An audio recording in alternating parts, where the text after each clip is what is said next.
Shalom, shalom, frères et sœurs, bonsoir, bonjour, mesdames et messieurs. Ça dépend de l'heure que vous nous recevez chez vous. Merci, nous continuons notre enseignement sur la foi. Ça, c'est la deuxième série. La première série c'était dans la conversion. Nous sommes maintenant dans la foi. Parce qu'après avoir été converti, tu as besoin de marcher dans la foi, vivre dans la foi, parce que c'est ça qui est le moteur de la vie chrétienne, le moteur ou le soutien de la vie d'une personne qui croit en Jésus-Christ. S'il veut vivre pieusement, qu'il se vivre bien dans le monde que nous vivons, il faut avoir la foi. Alors nous avons lu la fois passée la définition même de la foi qui se trouve dans la Bible, dans Hébreux chapitre 11, donc je serai obligé de répéter encore ce soir. Or, la foi est une ferme assurance des choses qu'on espère, et une démonstration de celles qu'on ne voit pas. Ça, c'est ce que la Bible définit. Donc, on ne peut pas changer cela. La foi est une ferme assurance. La foi qui n'est qu'une confiance, on peut le traduire. La confiance en Dieu est une conviction des choses qu'on espère avec joie et une démonstration de celles qu'on ne voit pas. Même si je ne l'ai pas encore maintenant, démonstration, ça veut dire que je peux acheter cette maison comme on avait l'autre fois, sans pourtant le voir. Donc je peux croire que je suis déjà guéri sans même vivre la guérison. Je peux déjà croire avoir l'argent sans même avoir déjà l'argent. Je peux déjà croire vivre avec, comment dirais-je, avec des enfants, je n'ai pas encore des enfants. Donc la foi c'est ça, tu commences à vivre comme si tu as déjà la chose. Mais vous allez remarquer, la foi est une ferme assurance. Et Hébreux chapitre 6, aujourd'hui, va nous aider à développer ce que nous allons parler aujourd'hui. Au fait, nous nous posons des questions. Qu'est-ce que cette foi? Et qu'est-ce que la mesure de foi? Qu'est-ce que la puissance de foi? Mais aujourd'hui, on va quand même s'attarder à ce qu'on parle de la mesure de foi, de cette grâce que Dieu nous a faite. Hébreux chapitre 11, verset 6 nous dit ceci. Or, sans la foi, il est impossible de lui être agréable, car il faut que celui qui s'approche de Dieu croit que Dieu existe et qu'il est le rémunérateur de ceux qui le cherchent. Or, sans la foi, il est impossible d'être agréable à Dieu. Ça veut dire que si on n'a pas la foi, on devient désagréable.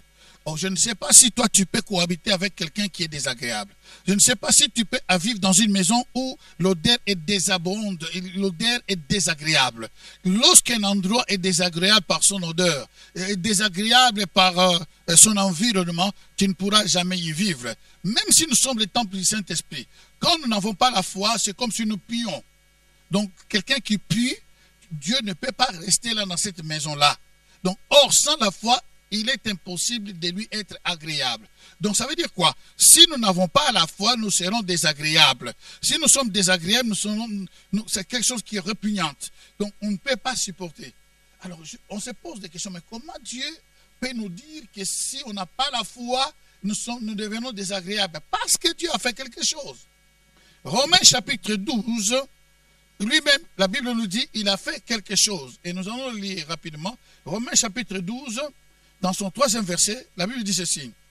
Par la grâce qui m'a été donnée, je dis à chacun de vous de n'avoir pas de lui-même une trop haute opinion, mais de revêtir des sentiments modestes selon la mesure que Dieu a départie à chacun. La mesure de quoi? La mesure de la foi.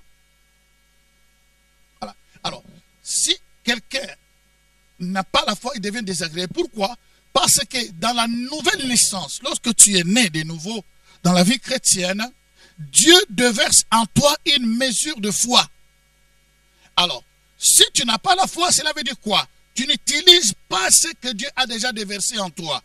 Dieu sait que maintenant, tu es rentré dans un monde, tu vis dans un monde qui est tellement compliqué. C'est comme si Jésus avait dit, je vous laisse dans ce monde, vous n'êtes pas dans ce monde. Je vous ai laissé au milieu de loups comme des agneaux. Un agneau est sans défense. Il n'a pas comment dirais-je, quelqu'un qui peut le défendre. Mais soyez prudents comme le serpent et doux comme la colombe. Il nous a donné des attitudes, des dimensions par lesquelles nous pouvons vaincre les loups. C'est incroyable. La douceur et la prudence. Mais maintenant, la douceur et la prudence vont nous aider à pratiquer ce qu'il il a mis en nous.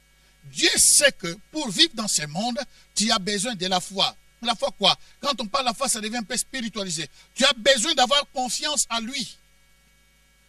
Pour vivre mieux dans ce monde qui est tellement compliqué, tu as besoin de vivre, avoir confiance totale à lui.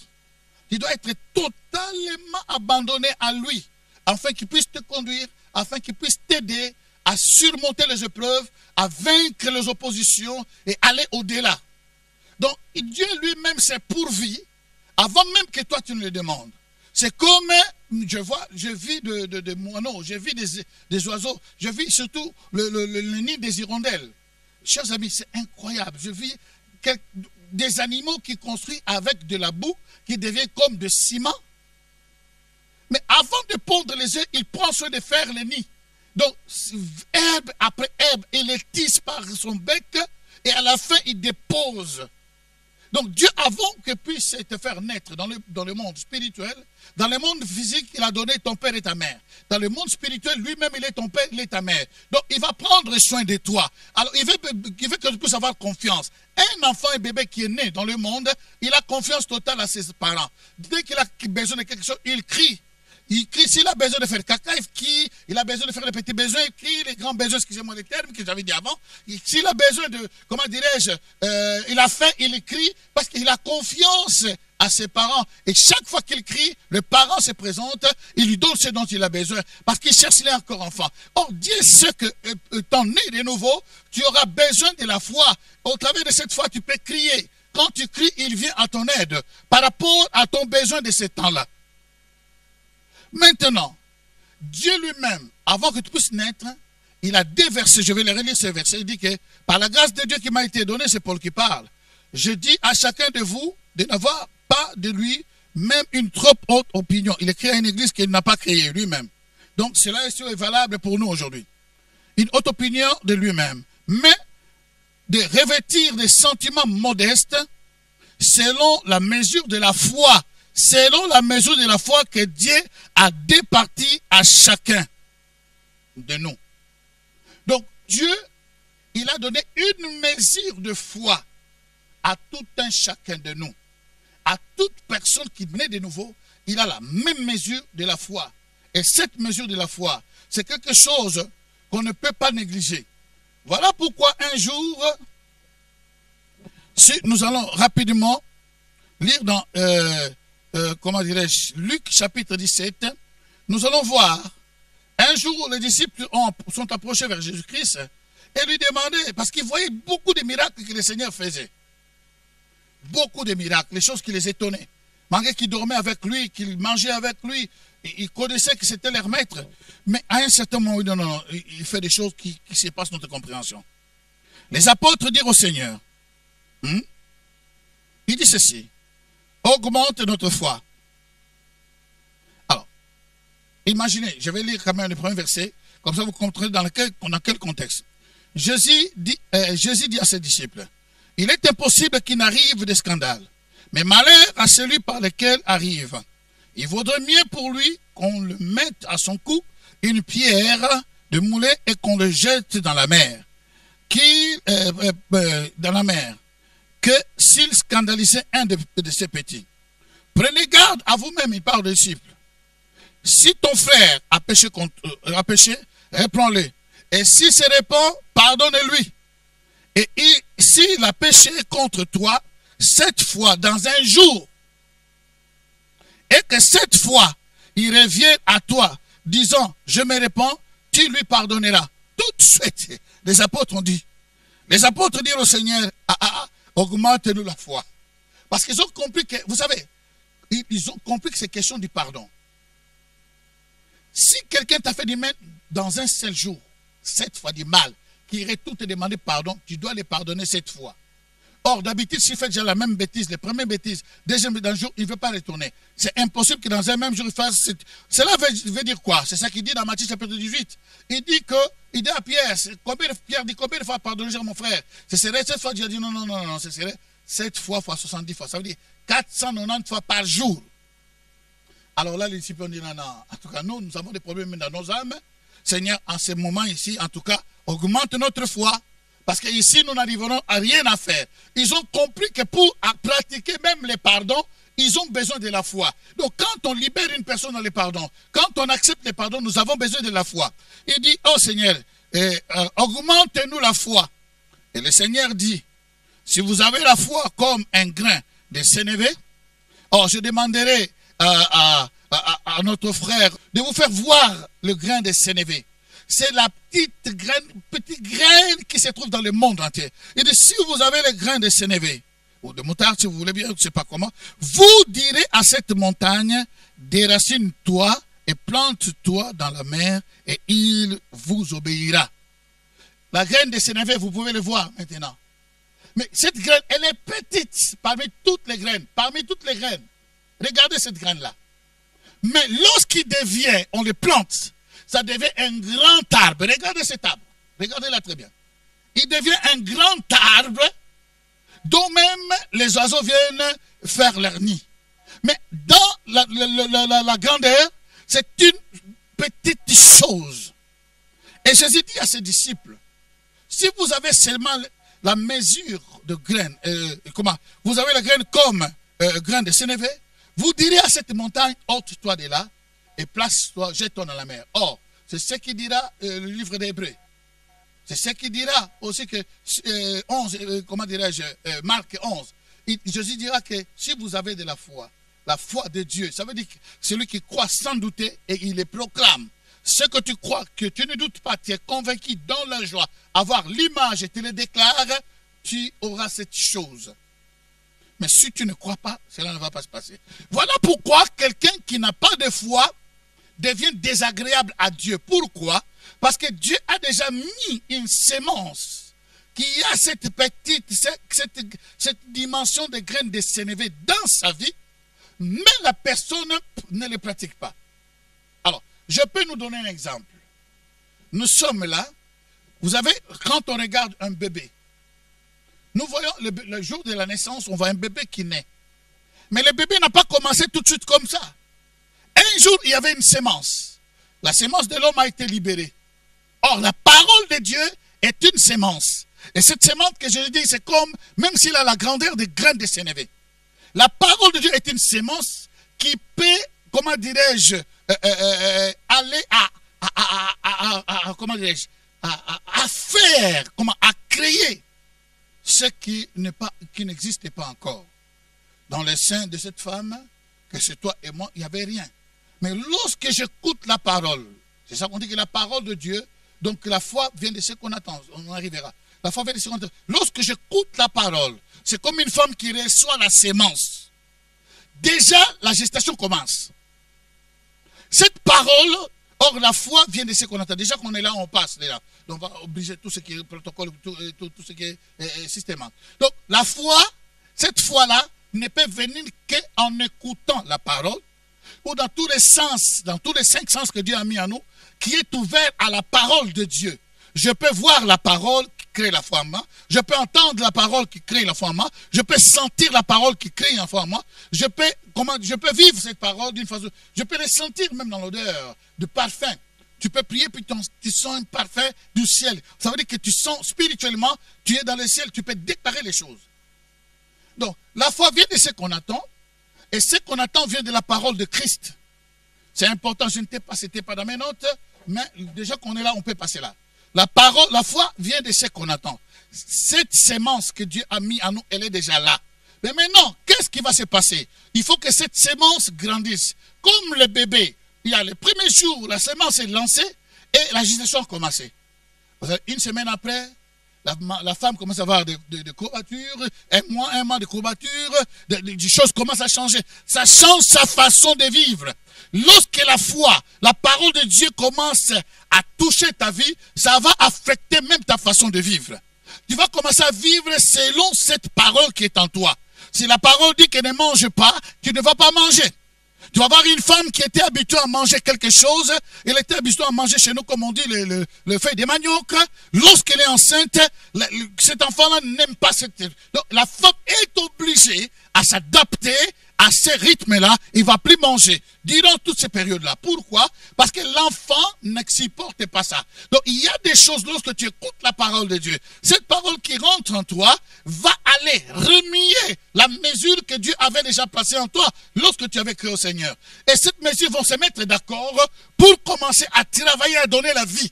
Et à ce moment-là, il va t'empêcher à faire des choses. Tu ne vas plus faire la vie que tu faisais avant. Tu ne vas plus aller dans les places que tu allais avant. Mais tu ne peux pas dire que tu as la foi et continuer à fréquenter les choses que tu fréquentais avant. Tu continues à fréquenter, à faire des choses que tu ferais avant. Si tu étais dans la prostitution, tu l'as arrêté. Si tu étais dans tout l'assassinat, tu l'as arrêté. Parce que tu ne dois pas arrêter par la force, non. La sémence est rentrée, à remuer, s'est mis ensemble avec la mesure qui était déjà en toi. Et ça va te donner un régime, pas obligatoire, mais un régime de même. Comme toi tu le supportes, tu vas suivre seulement. Si les femmes enceintes suivent cela, or, c'est que quand nous recevons la parole, nous tombons enceintes. Nous tombons enceintes à cause de cette sémence. Donc, nous avons une mesure de foi que Dieu a mis en nous. Si nous ne l'exerçons pas, c'est nous qui sommes coupables et nous sommes désagréables. Nous deviendrons désagréables. Nous deviendrons des rebelles. Nous deviendrons des gens qui ne font pas ce que Dieu...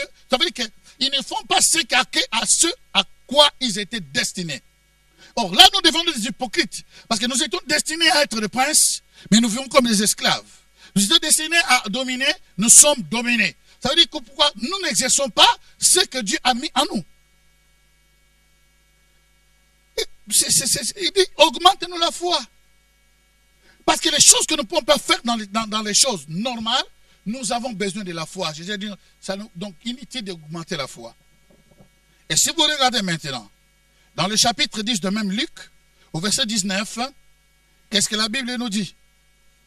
Luc 10, verset 19, la Bible nous dit ceci. Luc 10, 19. Je commence par le 17. Les 70 révèrent avec joie. Écoutez, ils révèrent avec joie. Disant, Seigneur, les démons même les seigneurs, même les démons, nous sont soumis en ton nom. Jésus leur dit, je voyais Satan tomber du ciel comme un éclair. Je vous dis, je vous ai donné le pouvoir de marcher sur les serpents et sur les scorpions et sur toute la puissance de l'ennemi, et rien ne pourra vous nuire. Ça, c'est une des promesses parmi les 30 000. Lorsque tu crois en lui, il te donne cette mesure de foi. Cette mesure de foi, même le même jour que tu crois, tu es capable de déstabiliser le royaume du diable. Ça n'a pas besoin de faire les écoles bibliques, non. La foi là, que tu as exprimée, comment tu l'as exprimée? C'est ce que Romains chapitre 10, commençant le verset 8, jusqu'à 9, nous dit. Or, la parole, c'est la parole de la foi qui est dans notre bouche. Que si tu crois dans ton cœur et tu confesses de ta bouche, tu seras sauvé. Car en croyant du cœur, nous sommes justifiés. En confessant de la bouche, nous sommes sauvés. Des choses. Alors, c'est la foi qui parle. La foi, ça veut dire que la confiance que toi tu as. Beaucoup sont confiants qu'ils sont sauvés, ils sont enfants de Dieu. Comment? Parce qu'ils ont cru que Jésus est mort pour leurs péchés. Jésus a payé pour leurs péchés. Et ils croient cela dans son cœur, fermement, comme dans les dernières séances que nous avons fait pour la conversion.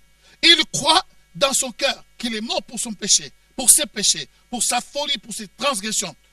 Sur la croix Golgotha, et que le troisième jour, après qu'on avait mis dans le tombeau, il est ressuscité d'entre les morts, il croit sans douter, et il est monté au ciel, il est assis à la droite du Père, il est intercède pour nous, et très bientôt il viendra. Il croit cela sans problème.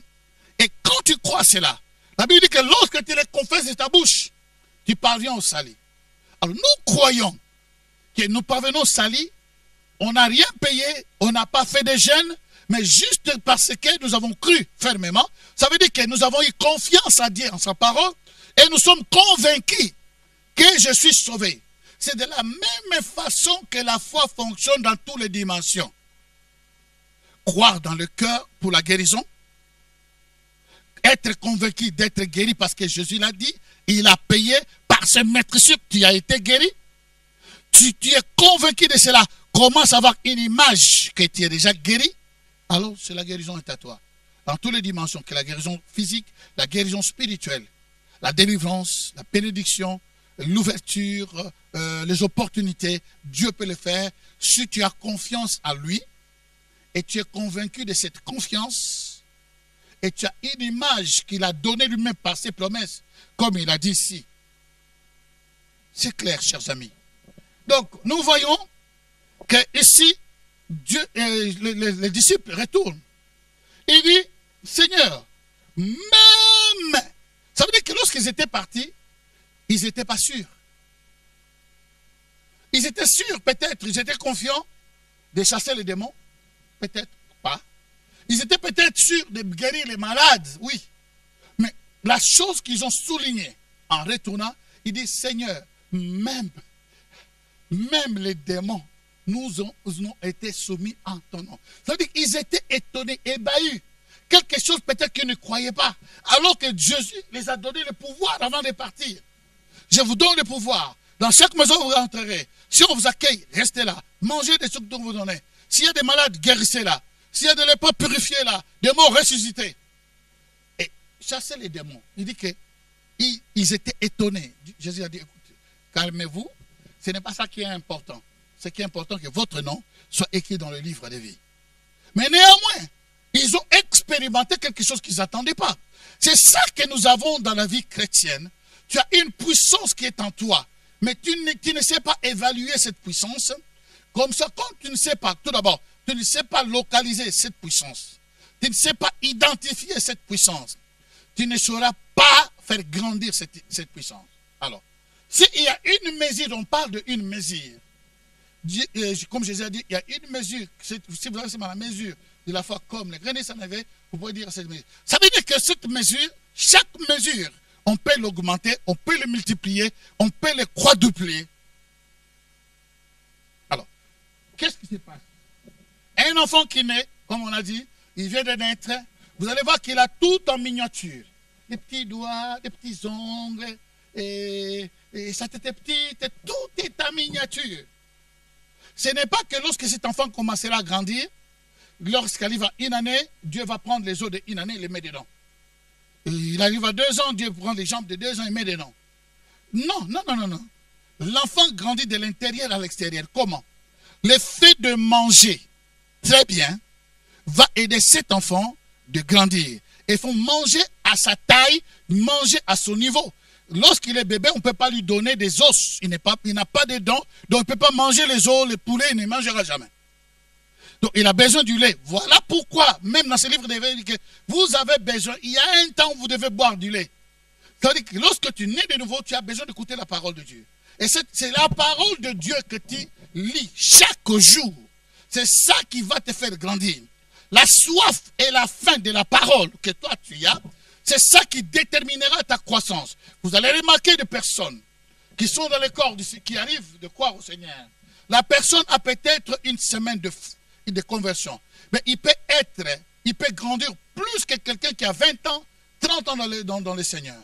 L'autre peut avoir 30 ans dans le Seigneur, mais il n'a pas grandi. Ça veut dire qu'il a commencé à grandir et puis sa croissance s'est arrêtée. Aussi longtemps que nous sommes vivants sur la planète Terre, nous devons continuer à grandir. Il y a 2 choses. Ou tu grandis ou tu meurs. Il n'y a pas où tu avances ou tu recules en arrière. Il n'y a pas dans le Seigneur les gens qui sont stationnaires. Les gens disent, oh mais non, on est stationnaire. Il n'y a pas. Ou tu es chaud, ou tu es froid. Il n'y a pas de tiède. Les tièdes, Jésus les vomit.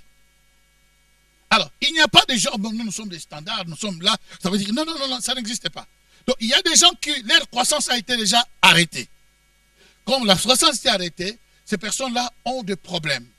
Et c'est leurs problèmes-là, ça les cause de problèmes dans leur, comment dirais-je, dans la vie quotidienne, dans la vie spirituelle, parce que quelque part, quelque chose s'est bloqué. Alors, voilà, il y a une mesure de foi qui a été déposée en toi, que tu dois développer. La prochaine rencontre, nous allons parler exactement de cette mesure-là, qui est important de découvrir quelle est cette mesure. Que Dieu vous bénisse.